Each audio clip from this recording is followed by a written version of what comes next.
Oh, welcome back to the Untitled SEO podcast. It's a first today. I have a repeat guest. Well, a repeat guest for someone who I don't work with anyway. So I've had kind of colleagues and associates on before, but welcome back, Stewart Townsend. It's a pleasure to have you back in the room. Thank you, Andrew. It's a pleasure to be back on and to be a second guest as well, a repeat guest. That's even better. That's a first for me as well, I think. Yeah, no, Excellent. it is. Yeah. Well, there's a good reason. It's because when you were on as a guest last time, and everyone, I don't want to spoil the magic here, but everyone who's on the show fills in a little release form to tell me a bit about themselves and what they might like to talk about. And when I saw your release form, there's loads of things on there I want to talk about. And then we had the last recording and didn't touch on any of them. So no. I think I do like the fact that the pace is very natural and we sort of find our own feet and the conversation meanders around. But there are some things I really want to talk to you about. That sounds a bit ominous, actually, doesn't it? It's like the big reveal. I can feel the big reveal is coming up. There's no big reveal. It's the whole future of marketing thing. So you mentioned, about how SMS. I think we might touch on it in the last episode. How SMS is gaining ground again, but also how we can't just keep repeating the same methods of marketing that we have done for years. And I think we've had a period of relative stability for about the last 6 or 7 years, but just in the last 2 years, and I'm going, COVID might be a part of that. For the last few years, everything's changing again. So I'd love to know what your take is on this, because on the release form you said, well, marketing is changing. Yeah, I mean, it's interesting because I think it is, and I think also sales is changing as well in general. So, we've gone through this stage of marketing being content marketing. Let's throw loads of stuff out there. Let's hope for the best. Then we've got personalization. That's great as well around that side. But now I don't know if companies are realizing this, but I'm hoping they're realizing this, to actually do marketing from the aspect of focusing on what the customer's needs are and not targeting them. But actually, I was talking about this the other week. I was at an event the other week, and I was talking about sort of how AI can help improve marketing and sales and stuff. And I said, but the crux of it is you just need to talk to people, but listen to them. And I think we've lost that in marketing now. I think we can get it back, but I think what I've seen over the years is just that whole, no, we're just going to keep throwing things at you, but we're not going to listen to whatever you're going to say. We're just going to keep telling you all this messaging and hope that if we send 1 million emails out or 1 million blog posts or 500 reels, it'll stick. But nobody's going, actually, Mr. Customer, what would you like? Let's come back and let's have a channel that you can engage with. Oh no, let's put some robots in there instead, and you can talk to a robot, and let's put some other blockers in.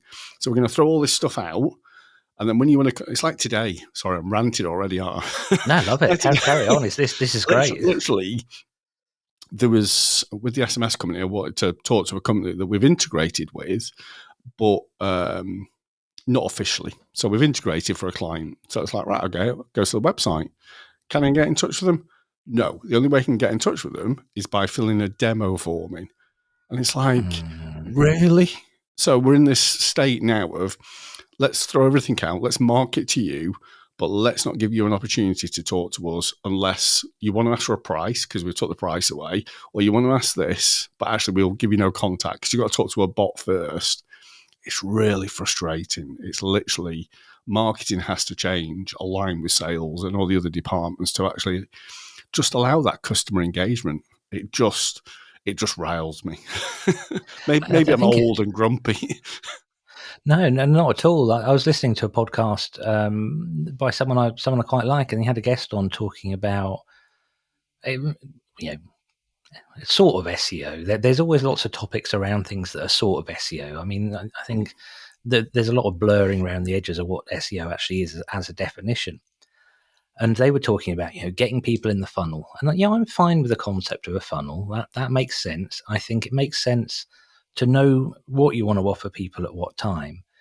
But they were saying everyone needs to take their phone number off the top right-hand corner of their website, because from an SEO perspective, they're saying what Google sees is people coming to your website and they're not looking at the pages because they're just oh, there's the phone number, I'll ring the phone number.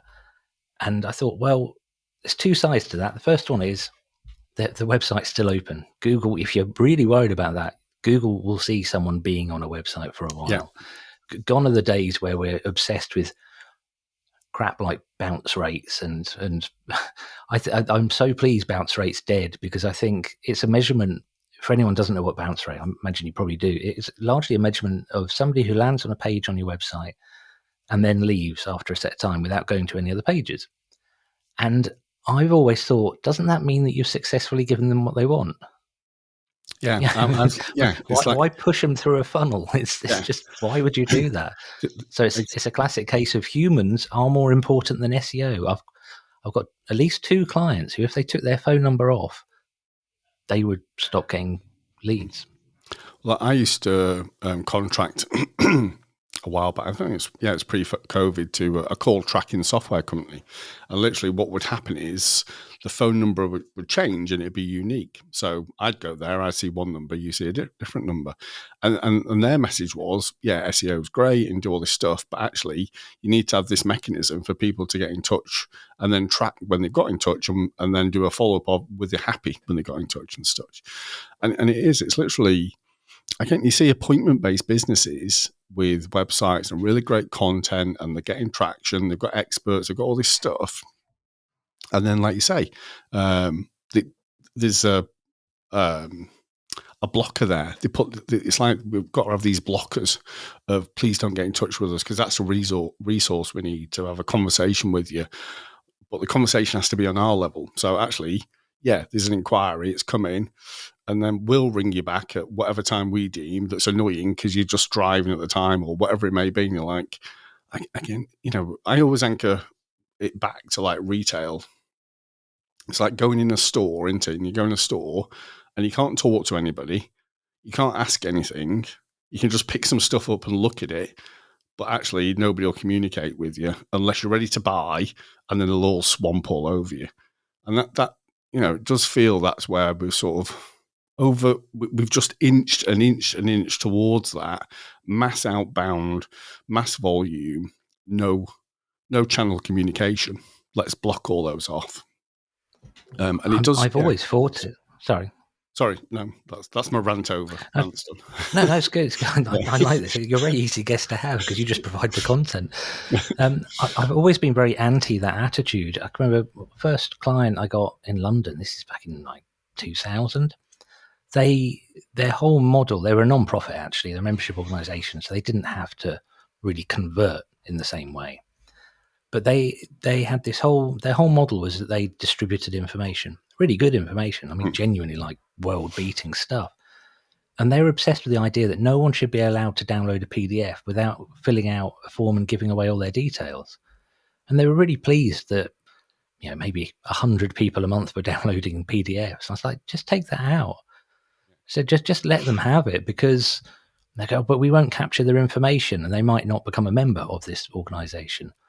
I said, if they read that and they like it, they will ring you, they will contact you. And of course, predictably, the number of PDFs being downloaded went through the roof, absolutely skyrocketed. And the thing is, afterwards, nothing's that special. No, exactly. It's always like, if you produce that content, and I've done it as well in Podcast Talk, I've put the guardrails there of like, please give me your details.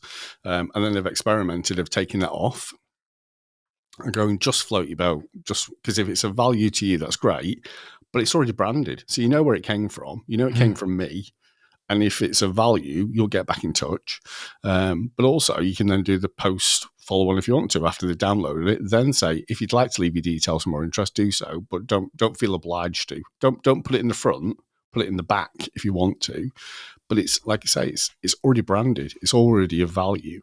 And also, once they've got it, there's more inclination for them to then share it with other people if they've got it easily, rather than going, oh, I've downloaded it under my email address. Some people think, is that tracked? I don't know. I'm not technology savvy. It may be tracked. If it's send it through to Andrew, is Andrew going to get tracked? Or, yeah, I won't do anything with it now.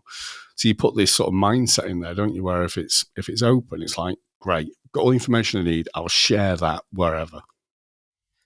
It speaks to a type of marketing and sales, actually, more so sales, that I kind of was hoping would be dying out by now. And it's the, excuse me, it's the, what can we do to trick someone into becoming a customer? No, it is. It's essentially what you're doing. There's things that smooth the process through and make it easy for somebody to become a client or a customer. But if you're looking for ways to trick them into becoming a customer, then that's not going to be a great relationship. You're starting off by being devious. So just be human. You know what my pet hate is? SaaS companies that went through the stage, and I've not looked at it in a while because it really annoyed me of, oh, we won't give you a price. You've got to contact us for a price. Give us your details. So, right, okay. So are you a quid or £1,000,000, £500? What are you? I don't know, because we've got to have a conversation with you to qualify it. And there's a couple of competitors in the SMS space, mainly in the US, that do this sort of aspect. And to me, that's like, it's wasting everybody's time, because if, like, what did I get? I was looking at a webcast platform, and the chap came back and said, I think it's like $25,000 a year, et cetera, et cetera. And I was like, right, okay, I'm not in that game. I don't need it. I just thought I'd inquire. That's great. And it was through another chap from a podcast. But again, that's time wasted that we've gone through this sort of cycle of just waffle, going back and forward. It's literally, if it said 25 grand on the website, I just wouldn't approach them, because it's not my budget. It's not it's too complex for me. I don't need that. That's great. But you do get SaaS companies that do that, and literally they put that sort of enterprise, there's always been, here's your 3 basic prices, and for enterprise, get in touch. Fine.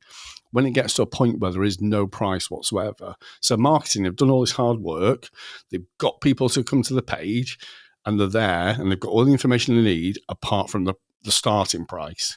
That has to be on a phone call. Literally, okay, so I'll anchor it back to basic. I always think of online as basic life, isn't it? Going to a car dealership, it's like, oh, I really like this car. It's really great. Okay, make an appointment for next week. I'll tell you what the price is then. You're gonna laugh, aren't you? But that's what it is, isn't it? If you think of it as an online presence, that's what you're doing to people is, I'm ready, but I've got to book an appointment for you to tell me how much it is, to then work out, actually, yeah, you know what, forget it. I'll just go and buy something else. I'll go and buy the other car. Sorry. This is one of my favorite topics at the moment. Yeah. I'm very familiar with the concept of inbound marketing, having been in SEO for so long. But I was at a conference last year, and I saw somebody called, I can't remember if it was this year or last year, they're all blending together. I saw somebody called Marcus Sheridan speak. Have you heard of him? No. He's a brilliant speaker, and I am a trained speaker. I'm a trained public speaker through going to Toastmasters, and I was going to brag that I'd won awards then, but I won't. I'll just leave that bit out. But this guy's a fantastic speaker, but he's written a book, which I'm reading at the moment, called They Ask, You Answer.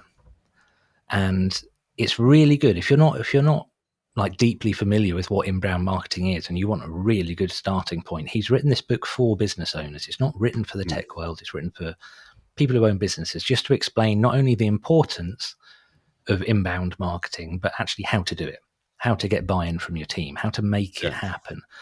And one of the first concepts in the book, and one of the first things that he spoke about when I saw him talk, was prices on websites.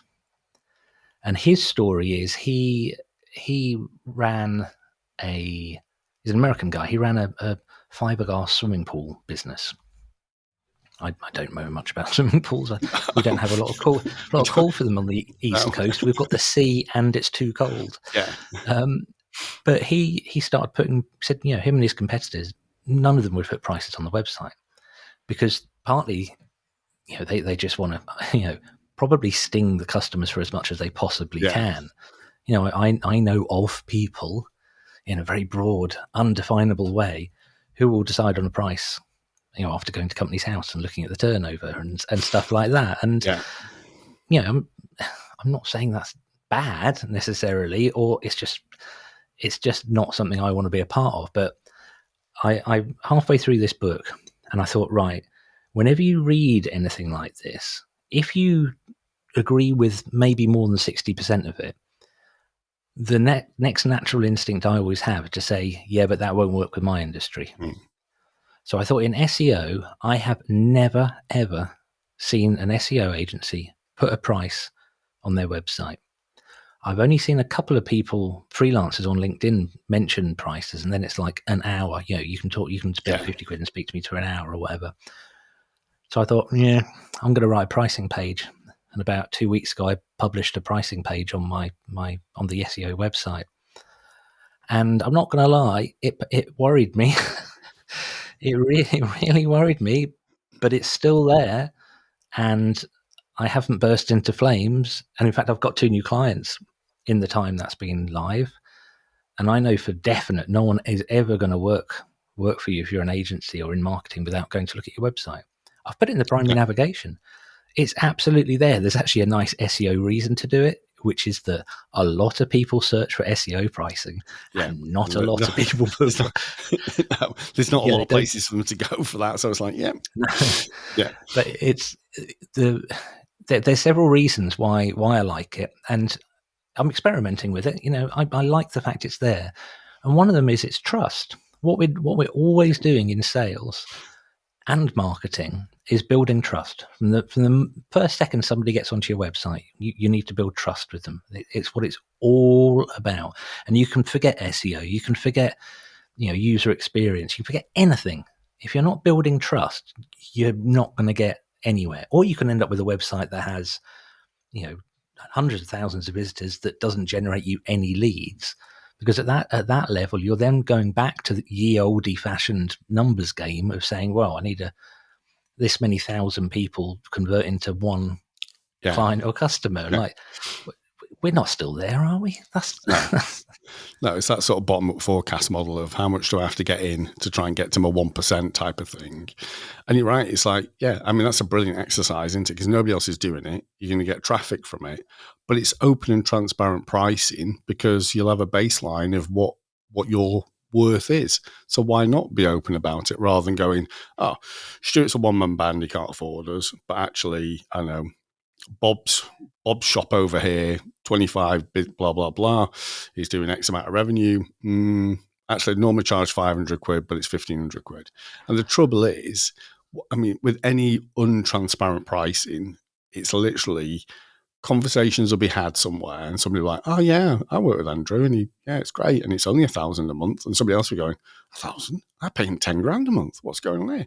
And then that trust gone. You never get it back ever again, do you? That relationship is broken, and it's just because of an ad hoc conversation and such around it. And you do find that happens across multiple, businesses in general, because salespeople are salespeople.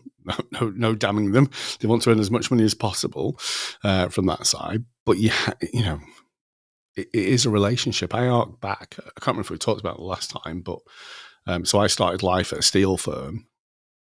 And I still keep in touch now with some of those people. And on Saturday, we, all the guys I used to work with at some microsystems, you laugh at this, we go for a kebab. On Saturday night, we go to a kebab shop in Manchester that we used to go to. That heartens me for some reason. I don't know why, but that warms my heart. You've got 20 grown men that have been around IT for a bit, going for a beer and then a kebab on a Saturday night. It's rock and roll. But we all talk about the customers and the people that, not just that we work with, but those customers we dealt with, that we still kept in touch. Even, what is it now? It's 10 years since leaving the company, and some people are still in Oracle and they keep in touch with them. But it's about those relationships, isn't it? If you have good relationships and you trust and you're open, it just works. And sorry, the final point I was going to make about the steel side was, there's certain things I remember from being young and starting work was, it's really simple, Stu. If you're going to be late on delivery, ring the customer. Do not leave at 5 o'clock knowing it's not turning up at 9 o'clock, because that's going to really annoy them. They're going to be annoyed, but they're going to be less annoyed than turning up the next day. And it's always, things happen. The steel isn't right. It's a wrong tolerance or whatever. And it's the same when you're selling software or a product or services, just being open with the customer, isn't it? And pricing is the key bit. And that's where I feel marketing should be now, is that relationship-based marketing model, being open and transparent, and also taking the blockers away so that the gates aren't shut anymore. Customers can come back in and have a dialogue. Because if you're a product marketer, how are you going to develop the product if nobody's coming back and giving you feedback? How do you know that landing page and that messaging is correct? The bot's not going to tell you. The bot's just going to be, we signposted him elsewhere. He's got an answer. No, he hasn't. He's just got fed up. Oh, absolutely. And there's a lot of pluses. I talked earlier about smoothing the process. I was going to say lubricating the customer, but that sounds horrible. But just one last thing on the pricing on the website. One of the things that Marcus Sheridan says is people won't put the prices on because they're worried their competitors are going to find out. Yeah, your competitors know what your prices are. Exactly. There is no way they don't know. But they've already got secret shopper, haven't they? Secret shopper has already been there and got the price in. I'm under no doubt. Anymore. Yeah, I'm under no doubt that quotes proposals I've given clients who haven't gone on to work with me are in the hands of my competitors. Yeah. I'm happy with that. Good. Yeah. In fact, I take some of that into consideration when I write the proposals and the things I put in them, because I'm really proud of the way we work. So this wasn't meant to be bigging up this company. But talking about kind of like making it an easier and smoother sales process, one of the things I've realized now that I've just gone out there and put all the prices on the website is that there's no reason not to add them into my CRM. So I've recently moved to HubSpot, and you can add products in there. And it means that my salesperson, when I've finished doing that, or anyone who's in a sales function with me, including me, instead of saying, at the end of a meeting, right, now I'll go away and write a proposal for you, which invariably takes a few days, and just finish the meeting, click a few buttons, and the proposal's gone because there's nothing to work out. But the other thing, just to answer something you said about people worrying that old Bill down the road won't have the money, so he'll be put off. Well, he's either not going to become a customer anyway, but more accurately, if you want to not reject people like that, change your product ladder, change your pricing. Yeah. Because I identified, embarrassingly recently, that there's a lot of people who want to speak to me but won't, because they know how much the full agency shebang is, the full product. But I found people are very willing to pay a much smaller amount of money for half an hour of my time. And I love packing as much value as I can. Yeah. That way you're not turning away anyone, and everyone's getting their fair price. But also for them, it becomes a starting point as well, isn't it? Because it's like, well, I'm not ready for the full agency. I may not even be ready for the full agency, not from a cost basis, but actually internally, we just don't have all the processes and stuff. But I'd like to start small and build up. But then when you've got that blocker of no prices, it's like, oh, it's a full agency model. It's going to be £1 million. It's not even worth having a conversation. I'll just find somebody freelance Fiverr, have a really bad experience. Whereas, like you say, if you change that product ladder and have entry points that you can go from here all the way up to there and just have those conversations, at least then they may not be a customer now, but you're building a pipeline of a potential customer in 6 months, 12 months, 18 months. You're not, like you say, you're not blocking them out, are you? And the fact that you're doing a proposal in CRM, it's already pre-built templated prices.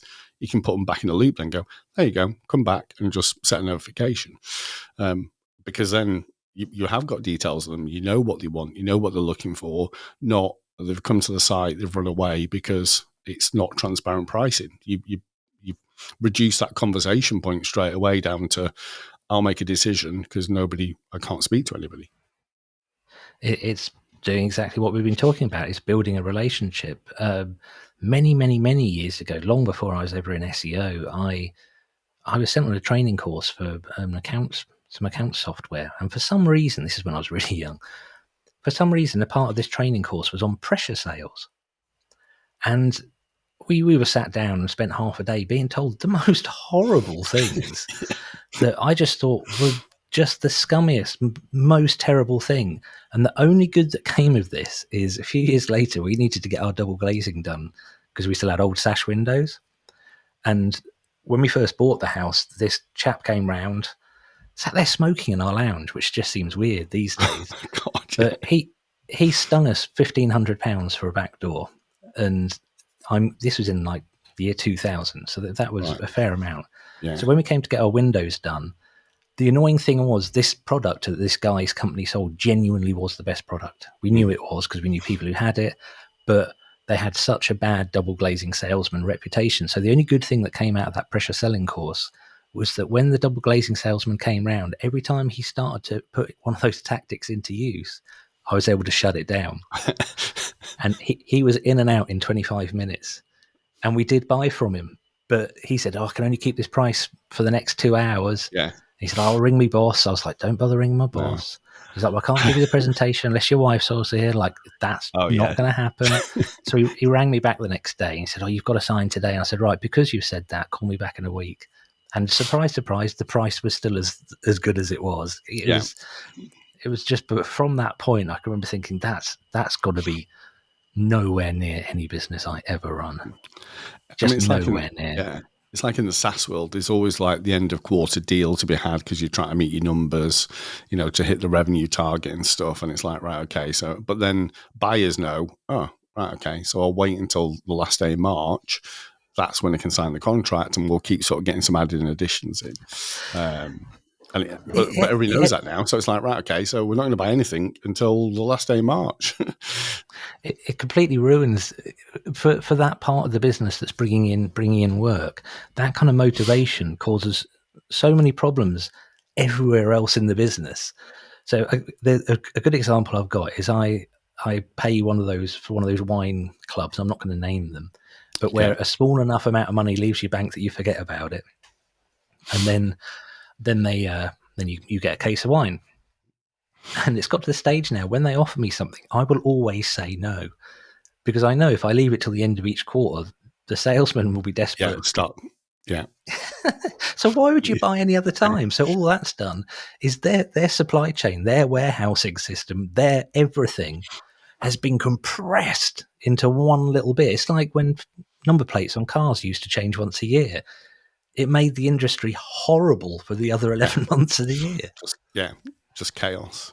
I know in the past when I've worked with some B2B SaaS companies around my sort of channel consulting business, and it's always come on, there's always a side conversation about sales and marketing and price and such.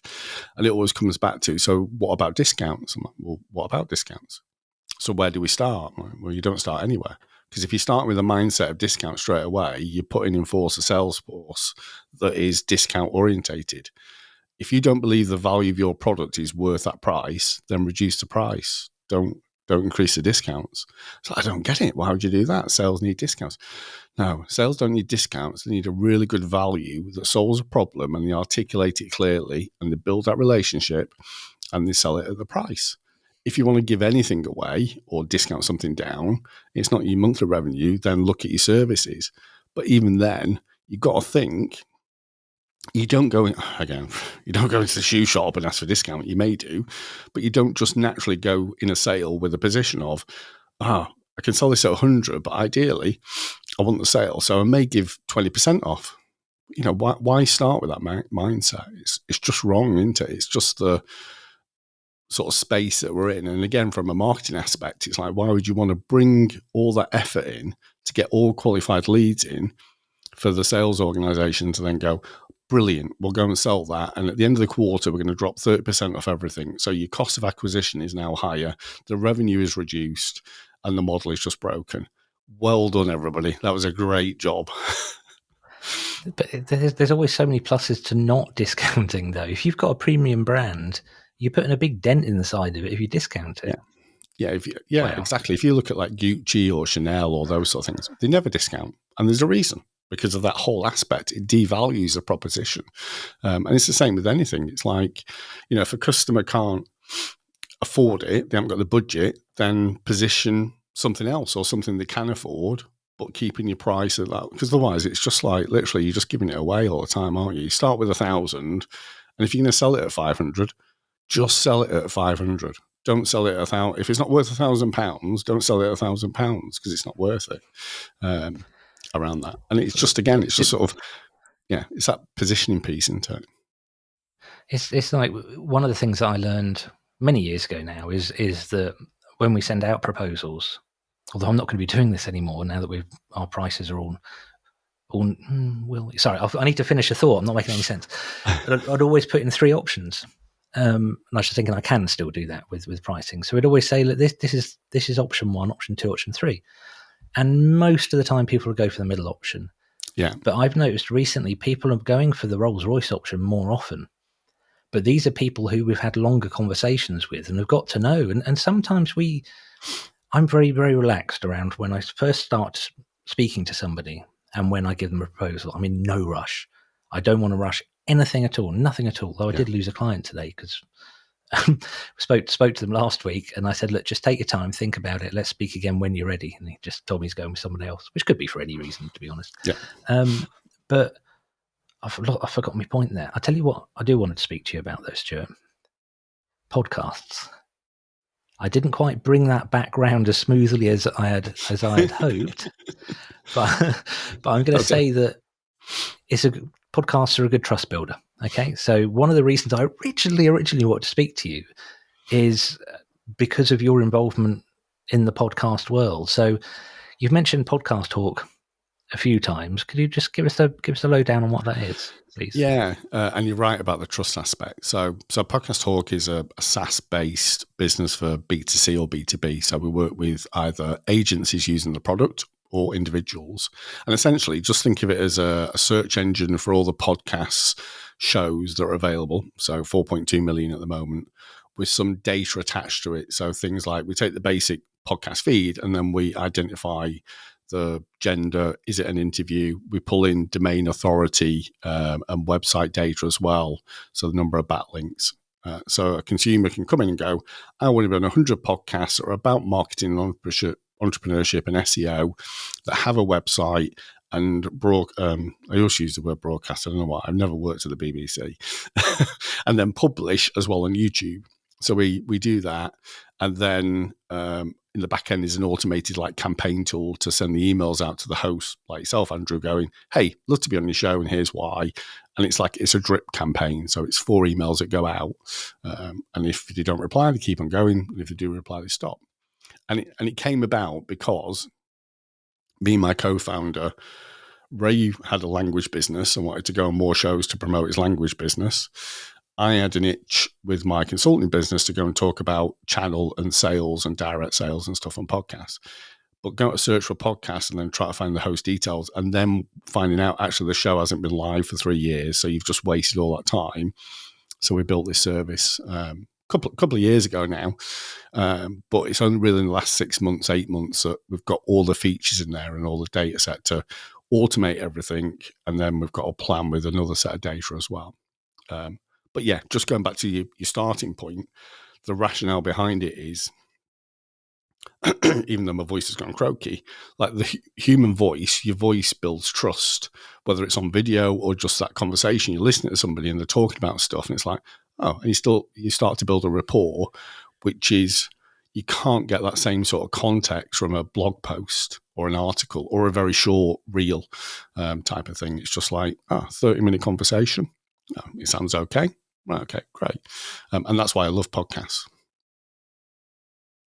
Absolutely. I couldn't agree more. I mean, they're warm to so many brands just by seeing a human connection. I'm on a mission at the moment to try and create a video with me in it at the moment, although the rest of my team, they're a bit reluctant to get involved at the moment. But I want every page on the SEO website to have a video with the same content on it. And every blog post, it's partly for accessibility in a way I haven't quite sort of got straight in my head yet. One aspect would be one of my associates struggles to read massive long bits, so a video works nicely. That's really good. But also just to get that humanity across as quickly as we possibly can, because I like your real world kind of examples. You wouldn't go to a networking meeting in the real world and sit underneath a box with adverts around them, plastered around it. It wouldn't have the same effect, would it? You want to stand up and awkwardly, I always try and come up with an analogy to explain SEO involving like classic films or something, which never make much sense, but people always remember them and they seem to laugh. So that's how I get the humanity across. but it becomes an anchor point to them then, doesn't it? They associate that with you because there's that human aspect. And the same again with the podcast, because there'd be anecdotes that you may say or pieces about historical stuff or that sort of thing. And you associate that with that person in a different way than if you read, if I wrote a post about what we talked about today about, some microsystems and a retail and a kebab, it'd just be a light touch, wouldn't it? Wouldn't be contextual from that side. But I think, the voice aspect definitely, again, same for me, it builds brands. It's like, right, okay, I'm going to go and listen to that. I'm going to go and take a look at what that person said. And that's how I learned a lot of stuff over 10 years or so, just about things that happen in the world by listening to Pat Flynn and those sort of guys. It's like, they're talking about stuff that's over in the West Coast, and it's all like, we're not doing it over here. Brill. I'd look amazingly intelligent. I'm not, but I knew 5% more because I'd just been listening to some stuff on some podcasts. It's a I think podcasts and audio is podcasts specifically is such a rich texture for information, because I write articles, but I really consider them like anyone does when you write an article. You look at the article and you hack bits out of it, and you have a lot of control over where you put the emphasis and how strong it gets on one bit. But when you talk, especially in conversation, things can pop up that won't make it into an article. So you get kind of a more honest picture of anything being discussed. And I think the way brains work, if you're talking to somebody else, it also awakens part of it, which parts of your brain that just aren't in play if it's just you and a keyboard writing. And also, I think, I'm the worst for this is, like, our attention spans are less now. I've got hundreds of books and I struggle to read a book because my brain is like, I have to sort of really zone out until I start reading it from that side. But, at the networking event or whatever it may be, you're engaged with people, aren't you? You're talking to them, or you may be on your phone. But again, we're in an isolated society now where it's very, I can't remember the term, but again, I was listening to on the podcast about loneliness and stuff, about you wander the streets and you just see people looking at the screens. They're not engaged with each other. And that's, to me, is like what a blog post is sort of in that sense of, it's very much somebody maybe engaged with it, but not fully 100%. Whereas in audio, it's like, boom, I'm listening to it. It's just the tone. I'm sort of picking up characteristics very quickly. And what I've started to do now, some of my blog posts is, I use a service called Recaster, and it'll take the blog post and then two voices, interview style, so it sounds like a podcast. Really? And I'll send you a link to it, and it's a guy that was chatting to about it. But the way it does it, it sounds like a really natural interview. So, hey, Stuart, we're going to talk about some AI stuff today. What do you think? Oh, yeah, blah, blah, blah. And it's like, wow, okay. And I did it again a little bit more for accessibility and a bit more of a different dynamic, and testing some of that content sharing. And it's not that expensive, but yeah, take a look at that as well, because again, it can just help sort of lift some of that content off the page. I sometimes put it at the top of the post, or I'll just share it sociably from that side. I really like the idea of those kind of uses for things like AI. I mean, one of the problems that I have is I write an article, then I'll do the video version. I'm not reading it. I'm just going from the same.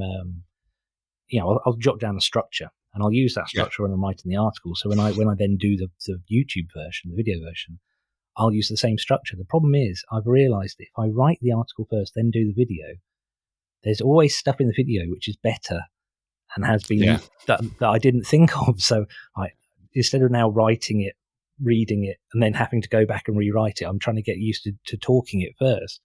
So to take that on the next level, I started mucking around using just the dictation, just on the Apple Mac, the iOS dictation. And it's made me speak better, because I can't abide having to edit out the word "so" about 200 times from every article. But good use of AI. I've written quite an extensive prompt I use for ChatGPT, where it will now change my dictation and make it more correct. So put paragraphs in. There's a strict instruction not to add anything, because if you let Chat it will run away and just It'll go conjure away with complete itself nonsense. somewhere.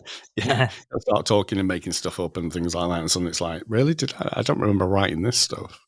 Well, you think Yeah, this one? I don't remember talking about kebabs and yeah. Where did that come from? Yeah, it's interesting you should say that though about the transcripts and sort of audio thing, because I can't think of the chap's name, but about 2 or 3 years ago, I was talking about, again, my consulting business, about sort of putting what was in my brain over 30 years into like a product type course or some educational material. And what he said is, if you want to do something like that, I'm not a writer.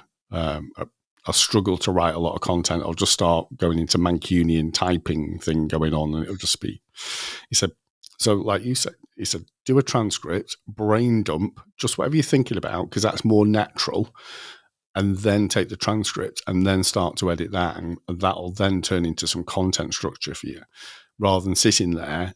Because when I did my master's, I had to write 15,000 words. I am never, ever going back there ever again. It just ever. But if I would have followed that process, I could have taught for England, took the components out, and then put it into structure. And I think, again, it depends how your brain's wired. That really works for me. Audio first, then into a piece of content from that side. But we're not all wired the same, are we? No, fortunately not, because it keeps everything very interesting. But you've really sort of struck something in my mind, talking about the sort of the conversational aspect of how we absorb information. Have you played around with LinkedIn audio? No, it sort of was a bit of a thing for a while, but I've never really sort of gone back there again. I'm not sure. I've not seen some good use cases of it. I don't know if you have. Have you seen?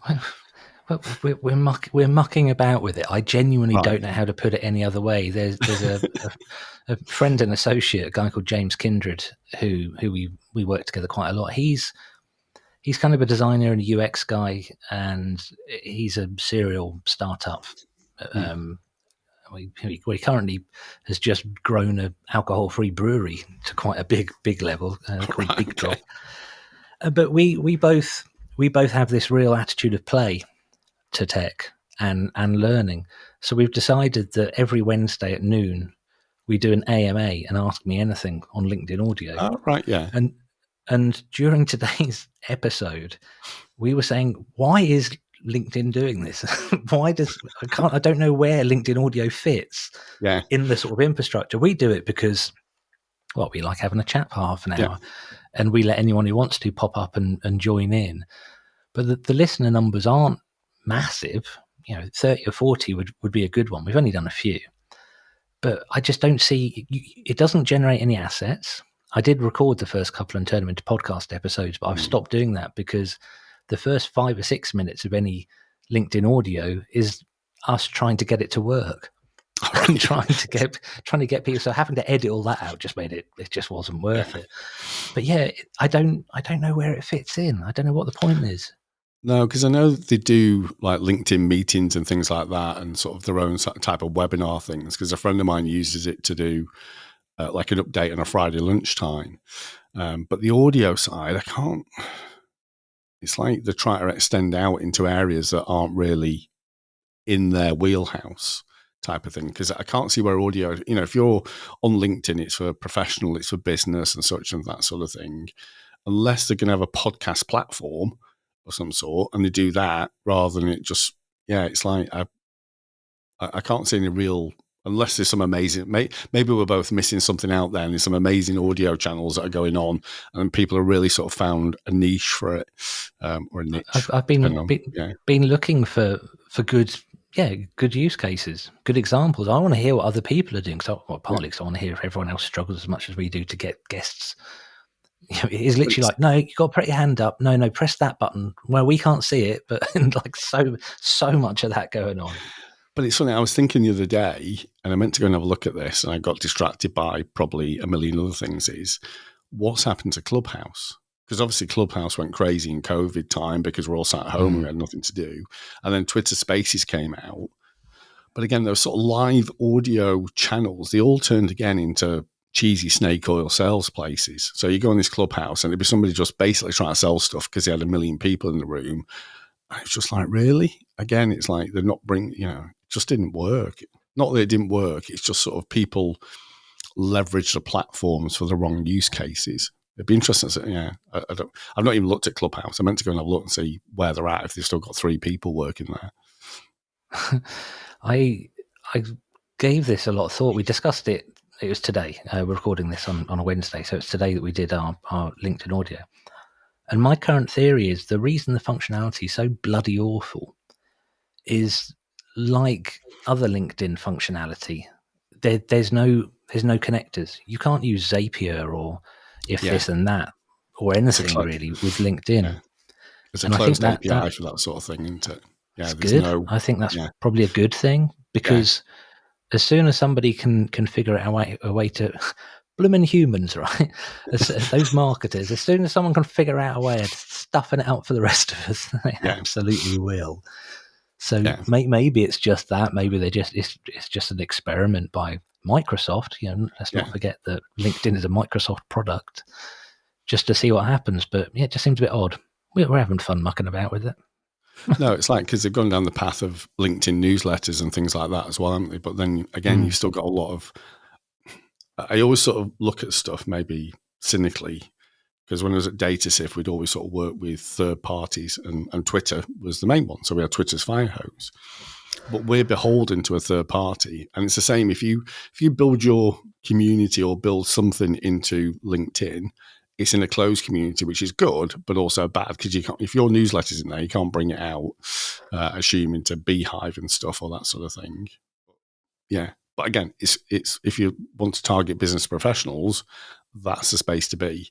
If you're in Germany, I can't remember the name of the one in Germany now. You've got that same sort of offering, but LinkedIn is the core one for Western speaking or English speaking audience, isn't it? It'd be interesting to see what else you experiment with. What else are you going to get in there? We've run massively over time here, Stuart, but it's been a really enjoyable conversation. As ever, when I speak to you, I've now kind of got lots of other things that I'm now going to go and look into, rather than doing the work I should be doing. And so thanks for that. That's really useful. It's okay. It's close to tea time anyway, so you justify. But that to-do list has now just got longer and longer. Well, I'm having another look at Podcast Talk, because I deliberately didn't look into it because I wanted to speak to you, and I don't do well with those. I'm not one of those podcast hosts who can do like all the research and then sound surprised when the guest tells them stuff. I have to be genuinely surprised, and sometimes do it more naturally. We've just met and we're having a conversation, rather than I already know this stuff, and then it's like, oh, did you do that? It's like, that's just you don't need all that. On the fly works best. Anyone who's listened to any of these podcasts know that it's not really that kind of show. I always think they sound like a lot of hard work to run. It's much nicer just pressing record and then talking. Yeah, exactly. It's more natural, isn't it? Right, so I'm going to go off and have another look at Podcast Talk, and I'm just going to say thank you for being a guest again, Stuart. I thoroughly enjoyed your company. Thank you. I really enjoyed it. It's always a great conversation, isn't it? It's like I feel we should be having a beer at some stage. That's the only thing. Maybe a bit early for a beer, but. No, this is why you need to check out James Kindred's Big Drop Brewery, because all their beers 0.5%. Oh yeah, it's really good. Yeah. Genuinely is brilliant beer. Okay, well, I'm going to say goodbye. Would you like to say goodbye? Yeah, thanks again. Great to see you, Andrew, and thanks everybody for listening.